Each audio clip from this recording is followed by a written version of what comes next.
Hello people, मैं हूं यश भट्ट आपके साथ। और आजकल के जो ट्रेंड्स हैं स्मार्टफोन के, उसमें एक कॉमन ऑब्जर्वेशन ऐसा देखा गया है कि एक ही कंपनी के एक ही टाइप के स्पेसिफिकेशन वाले बहुत सारे स्मार्टफोन्स लॉन्च होते हैं। जैसे कि हम सैमसंग की बात करें तो सैमसंग की गैलेक्सी एम सीरीज़ और सैमसंग गैलेक्सी ए सीरीज़, इन दोनों के बीच में अभी डिफरेंस बहुत ही कम रह गया है और उसमें से एक है प्राइस पॉइंट। तो आज हम रिव्यू करने वाले हैं सैमसंग गैलेक्सी A31, जो कि नया नवेला स्मार्टफोन है। और ऑन पेपर अगर हम बात करें तो सैमसंग गैलेक्सी A30s को ये सक्सेसर के तौर पर, उसका नया अपडेटेड मॉडल के तौर पर लॉन्च किया गया है। तो आज हम देखेंगे सैमसंग गैलेक्सी A31 का रिव्यू और जानेंगे कि इसमें क्या अच्छा है क्या बुरा है। 22,000 रुपए की प्राइस पॉइंट पर यह फोन लॉन्च हुआ है। सबसे पहले बात डिजाइन की।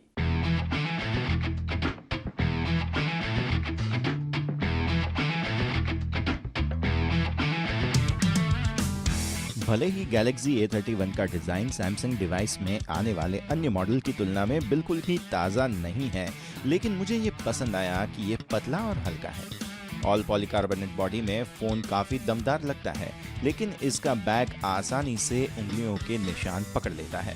फ़ोन में स्क्रीन के नीचे की ओर एक मोटी चिन है। सेल्फी कैमरा के लिए डिस्प्ले के टॉप पर कटआउट आता है। बाईं ओर 2 सिम कार्ड और एक माइक्रो SD कार्ड के लिए एक बड़ी सिम ट्रे है। Headphone jack, USB type C port और एक स्पीकर सबसे नीचे है। बैक में सैमसंग का प्रिज्म क्रश पैटर्न है। यह फोन ब्लैक, ब्लू या व्हाइट रंग में उपलब्ध है। पीछे की ओर क्वाड कैमरा सेटअप है, जो थोड़ा सा मॉड्यूल से बाहर निकल आता है। बहुत ज्यादा बाहर नहीं निकलता, वो एक अच्छी बात भी है। कुल मिलाकर गैलेक्सी A31 इस रिव्यू के दौरान रेगुलर यूज के हिसाब से काफी आरामदायक था। थोड़ा सा वाइड है और डिस्प्ले के टॉप पर पहुंचना आसान नहीं कहा जा सकता, लेकिन One UI में इसे आसान बनाने के लिए कुछ जेस्चर्स उपलब्ध है। इस सीरीज में कई फोन को समान बैक पैटर्न के साथ देखने के बाद अब हमें डिजाइन थोड़ा सा उबाऊ लगने लगा है। बॉक्स कंटेंट में एक सिलिकॉन केस, एक चार्जर, एक USB केबल और एक हेडसेट मिल जाते हैं।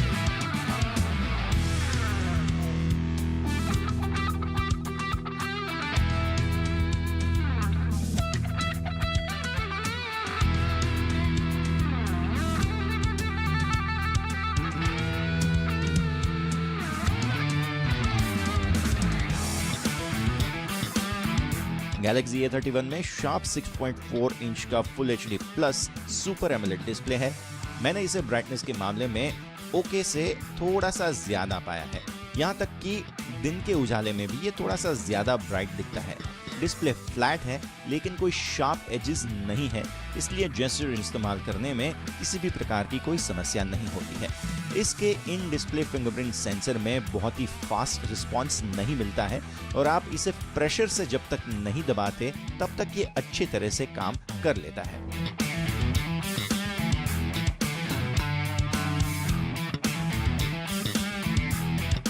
अब गैलेक्सी ए सीरीज का ये स्मार्टफोन है, तो एक बात कॉमनली हमें समझ लेनी चाहिए कि परफॉर्मेंस पे ज़्यादा ध्यान यहाँ पे दिया गया होगा, लेकिन ऐसा नहीं है और ये डिपार्टमेंट में हमें बहुत ही बड़ी निराशा हाथ लगी है।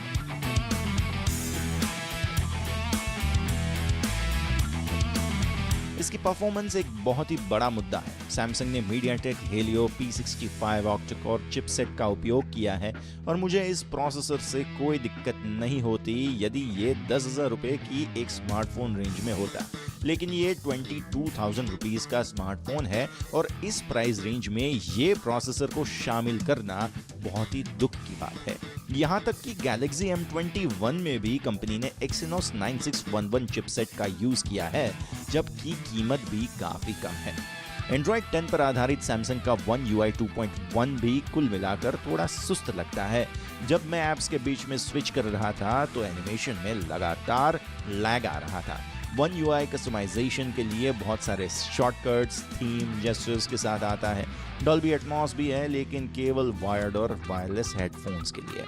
Galaxy A31 गूगल के वाइडवाइन L1 सर्टिफिकेशन को सपोर्ट जरूर करता है, जिसका मतलब है कि वीडियो स्ट्रीमिंग ऐप डिस्प्ले के मूल रेजोल्यूशन में कंटेंट को प्ले कर सकता है।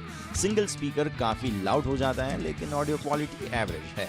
सिंपल गेम्स अच्छी तरह से चल जाते हैं, लेकिन Asphalt 9, Legends या PUBG मोबाइल जैसे भारी गेम्स हल्के ग्राफिक्स पर चलते हैं। जब मैंने लंबे समय के लिए गेम खेला तो मैंने पाया कि फोन गर्म होना शुरू हो गया था। यदि Galaxy A31 में शामिल सबसे बेहतरीन फीचर की बात कही जाए तो वो है इसकी बैटरी लाइफ।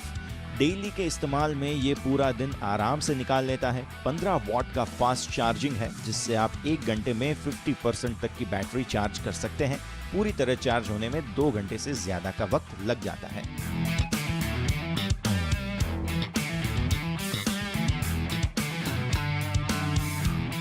तो अब फाइनली बात आती है Samsung Galaxy A31 के कैमरा डिपार्टमेंट की। ये एक ऐसा डिपार्टमेंट है जहां से एटलीस्ट हम Samsung से अच्छा परफॉर्मेंस ज़रूर एक्सपेक्ट करेंगे। और एक अच्छी खबर ये भी है कि यहाँ पे थोड़े से अपडेट्स भी आए हैं। तो आइए नज़र डालते हैं कैमरा डिपार्टमेंट पर।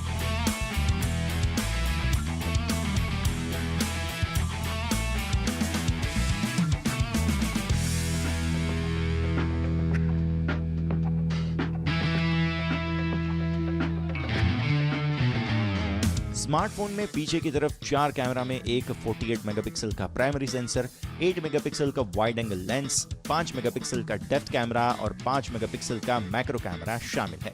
सभी कैमरा के लिए अपर्चर ज्यादा प्रभावशाली नहीं है, यहाँ तक कि मुख्य कैमरा सिर्फ f2.0 अपर्चर के साथ आता है। फ्रंट कैमरा 20 मेगापिक्सल सेंसर के साथ आता है।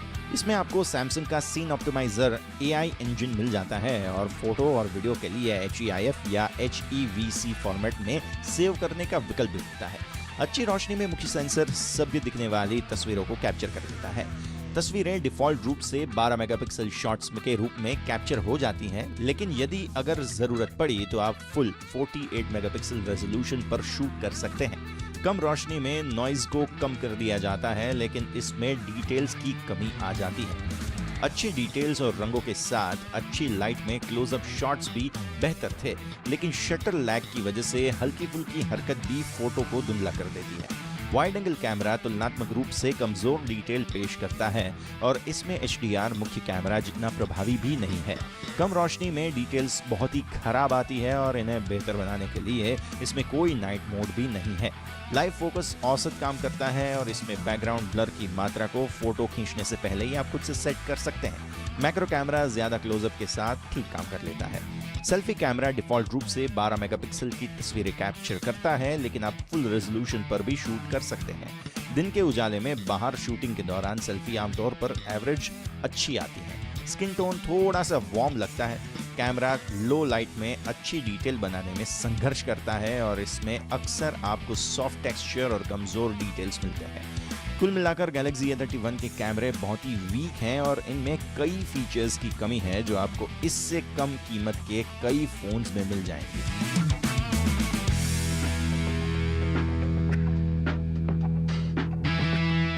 तो आखिरकार जब बात आती है फाइनल वर्डिक्ट की, उसमें यह भी याद करना चाहिए कि इसका चिपसेट बहुत ही वीक है परफॉर्मेंस के हिसाब से और इसका कैमरा भी उतना अच्छा नहीं है।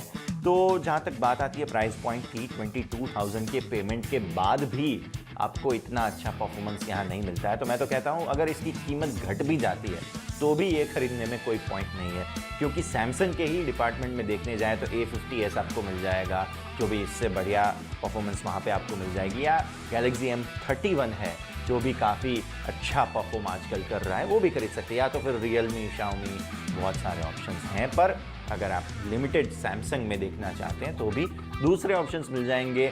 Clearly A31, Samsung Galaxy A31 को आप इग्नोर कर सकते हैं।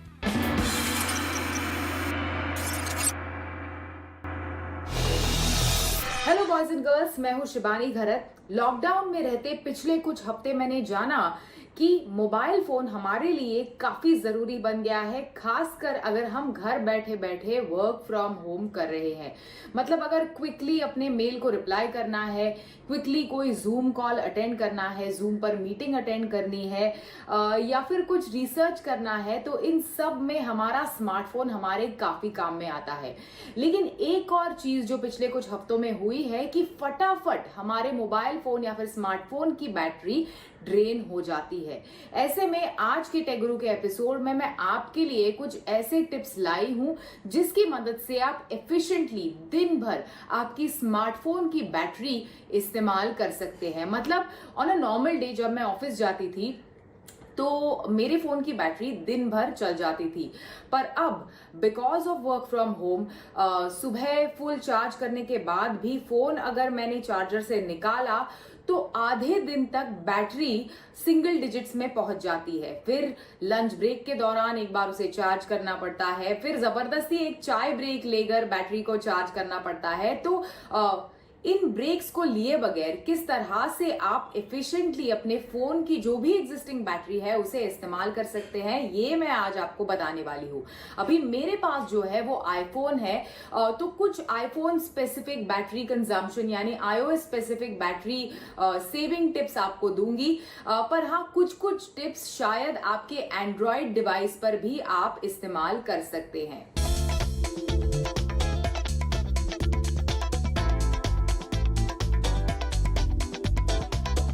टिप नंबर 1, ज्यादा देर तक आपके फोन की बैटरी को 4 से 5% के चार्ज से नीचे या फिर 100% चार्ज पर, मतलब एग्जैक्टली 100% चार्ज पर जब हम अपने फोन को चार्जिंग पर रखते हैं और लगातार बैटरी चार्जर पर ही रहती है, तो इन दोनों स्टेट्स में, मतलब एक्सट्रीम लो बैटरी के स्टेट में या फिर फुल बैटरी के स्टेट में, इनफैक्ट इन दोनों स्टेट्स में अपने बैटरी को ना पहुंचने दे।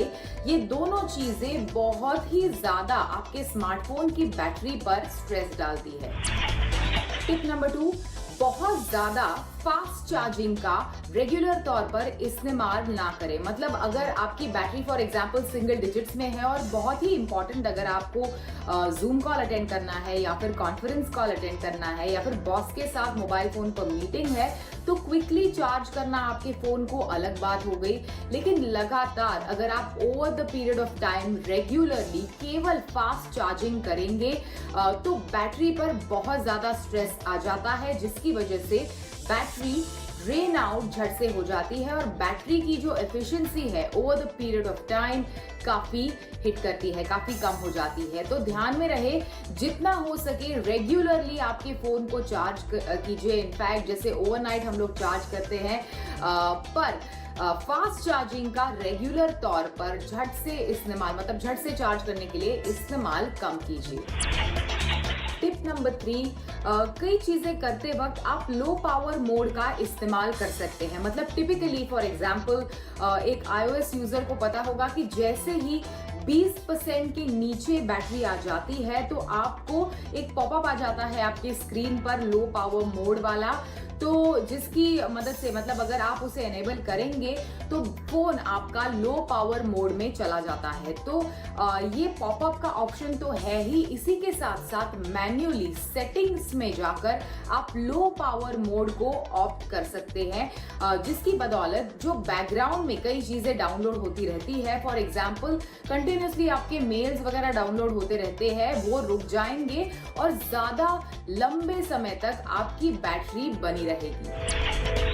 टिप नंबर 4, लोकेशन सर्विसेज जो है उसे ऑफ कर सकते हैं आप। फॉर एग्जाम्पल आप घर पर ही है, वर्क फ्रॉम होम कर रहे हैं, तो जीपीएस वगैरह का इतना ज्यादा इस्तेमाल नहीं हो रहा, तो मतलब जो लोकेशंस आपके हमेशा एप्स को फीड करता रहता है आपका फोन, उसे अगर आप बंद करेंगे तो काफी हद तक बैटरी इनफैक्ट आपकी दिन भर कंजर्व होती है। पर इस चीज का एक और ड्रॉबैक ये है कि अगर फॉर एग्जाम्पल आपको वेदर कंडीशंस या फिर टेम्परेचर वगैरह को जानना है, आने वाले वक्त क्लाउडी होगा या फिर बारिश आएगी वगैरह ये सब कुछ जानना है आपको, तो इसका अपडेट मिलने के लिए आपको सेटिंग्स में जाकर वापस चेंज करना पड़ेगा। लेकिन हाँ, लोकेशन सर्विसेज को ऑफ करने का एडवांटेज ये है कि बैटरी सेव करने में बहुत मदद करता है। जैसे जैसे आपके डिस्प्ले का एरिया आपके स्मार्टफोन पर बढ़ा है, इन्फिनिटी डिस्प्लेस वगैरह आए हैं, डिस्प्लेस ब्राइटर हुए हैं, उतनी ही ज्यादा बैटरी आपका डिस्प्ले कंज्यूम करता है। ऐसे में एक बहुत ही स्मार्ट टिप होगी, सिंस आप ज्यादा देर तक इंडोर रहते हैं और घर की ब्राइट लाइट कंडीशंस या फिर लो लाइट कंडीशंस को एडजस्ट कर सकते हैं, ट्यूबलाइट को ऑन ऑफ वगैरह कर सकते हैं, लाइट कंडीशंस को एडजस्ट कर सकते हैं। तो साथ में स्लाइड बार जो है, फॉर एग्जांपल आईफोन जैसे डिवाइसेस में, आईफोन पे इनफैक्ट स्लाइड बार एक आपको स्क्रीन पर नजर आता है, उसे एडजस्ट करके आप ब्राइटनेस को कम कर सकते हैं। ब्राइटनेस को कम करने से बैटरी कंजर्वेशन में काफी ज्यादा मदद होती है।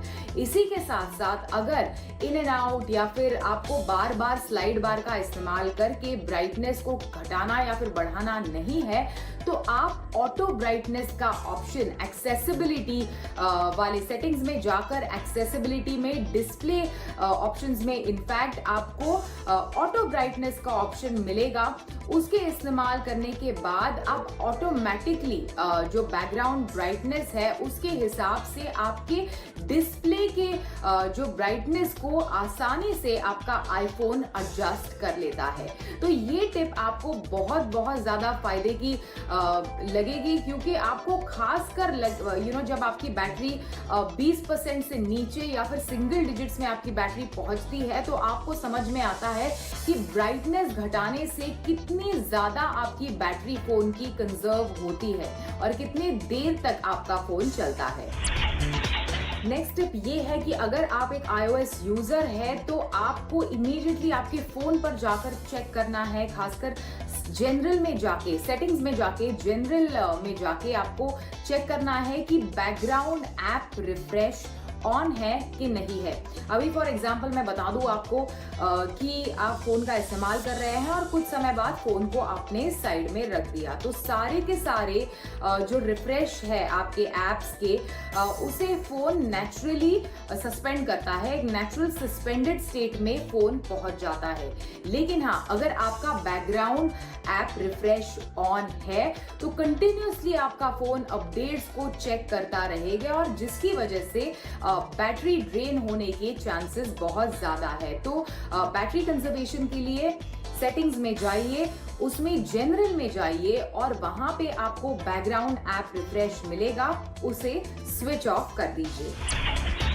बैटरी कंजर्वेशन के लिए एक नेक्स्ट टिप है मेरी कि आपके नोटिफिकेशंस अलग अलग ऐप्स के हमेशा ऑन रहते हैं। फॉर एग्जांपल आप कंटिन्यूसली सोशल मीडिया का इस्तेमाल करते हैं, इंस्टाग्राम, ट्विटर, फेसबुक जैसे प्लेटफॉर्म्स पर है, व्हाट्सएप आप जरूर इस्तेमाल करते होंगे, तो कई बार स्क्रीन पर उनके नोटिफिकेशंस आ जाते हैं और जब भी एक कोई भी नोटिफिकेशन आता है, चाहे वो ग्रुप चैट वाला नोटिफिकेशन हो या फिर पर्सनल मैसेज हो, ये इंडिविजुअल नोटिफिकेशंस जब आपके डिस्प्ले पर आते हैं, स्क्रीन पर आते हैं, तो स्क्रीन झट से लाइट अप हो जाता है। तो इस लाइटिंग अप की वजह से या फिर नोटिफिकेशंस की वजह से काफी ज्यादा बैटरी कंज्यूम होती है। तो जो इंपॉर्टेंट एप्स है, जो काम के एप्स है वर्क फ्रॉम होम करते वक्त, उनके ही नोटिफिकेशंस को ऑन रखिए।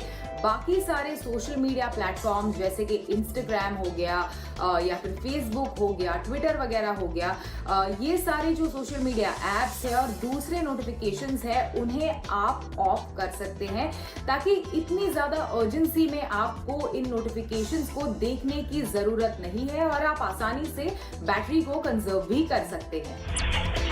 मेरी अगली tip, it's absolutely a no brainer, हम सभी इसका बहुत सालों से इनफैक्ट इस्तेमाल करते आए हैं कि बैटरी लो हो जाने पर या फिर बैटरी को कंजर्व करने के लिए 3 चीजों को आपको ऑफ करना है। एक है वाईफाई, दूसरा है ब्लूटूथ और अगर आप iOS यूजर है तो तीसरा है एयर ड्रॉप। इन तीनों को अगर आप ऑफ रखेंगे आपके काम करते वक्त या फिर फोन पर बात करते वक्त, तो आप आसानी से काफी हद तक बैटरी को कंजर्व कर सकते हैं। अगला मेरा जो रिकमेंडेशन है वो बिल्कुल एक iOS स्पेसिफिक इनफैक्ट रिकमेंडेशन है, वो है सीरी। अभी सीरी में 2 पार्ट्स में आप किस तरह से अपनी बैटरी को कंजर्व कर सकते हैं अगर ये 2 चीजें आपने अपने आईफोन पर डिसेबल की तो। सबसे पहले एक्टिव सजेशंस, मतलब फॉर एग्जांपल अगर आप बाहर से खाना ऑर्डर करते हैं रोज 12:30 बजे, तो सीरी एक्टिवली आपको रोज, अगर आपने एक दिन खाना ऑर्डर करना भूल गए आप, तो सीरी एक्टिवली आपको सजेस्ट करेगा कि ये आपके खाना ऑर्डर करने का टाइम हो गया। तो ये सेटिंग्स में जाकर सीरी में जाकर आप इस एक्टिव सजेशन को डिसेबल कर सकते हैं, जिसकी मदद से काफी बैटरी कंजर्व करने में मदद होती है। और दूसरी चीज सीरी रिलेटेड जो आप कर सकते हैं वो है एक्टिव लिसनिंग को डिसेबल करना। फॉर एग्जाम्पल जब आपने आपका आईफोन सेटअप किया तो of course you had to go through that entire drill, आपको बोलना पड़ा हे सीरी, तब वॉइस कमांड एक्नॉलेज किया आपके आईफोन में। तो अगर एक्टिव लिसनिंग जो है, मतलब आपकी सीरी कंटिन्यूसली स्टैंड बाय पर नहीं रहेगी ये सुनने के लिए कि हे सीरी डू दिस और हे सीरी ओपन दिस और go to this page kind of a thing. तो अगर सीरी का अगर आप बहुत ज्यादा इस्तेमाल नहीं करते हैं तो एक्टिव लिसनिंग को आपको इनफैक्ट स्विच ऑफ करने की जरूरत है, जिसकी मदद से काफी ज्यादा दिन भर में आपकी बैटरी सेव हो जाती है, क्योंकि सीरी स्टैंड बाय पर नहीं रहती आपके कमांड के लिए।